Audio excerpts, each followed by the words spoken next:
দেখুন কালারটা দেখো কত সুন্দর হয়েছে। পাপড়িগুলো একদম মুচমুচে হয়েছে।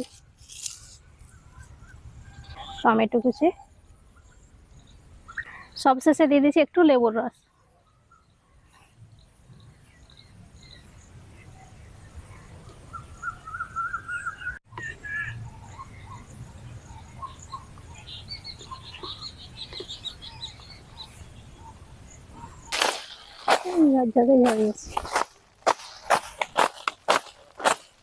একটা ভিতরে ভরা আছে, এগুলো হাত দিয়ে বের করতে হবে। মেহেক কিচেনে আপনাদের সবাইকে স্বাগত। আজকে আমি একেবারে মেলার মতন করে বাড়িতে ঘুগনি বানিয়ে দেখাবো, আর তার সঙ্গে পাপড়ি চাট বানিয়ে দেখাবো। দুটোই বানানো খুবই সহজ। তো তার আগে দেখেন আমাদের জমিতে তিল হয়েছিল, তো তিলগুলা জাগে দিয়েছিলাম, সব ঝরে যাচ্ছে।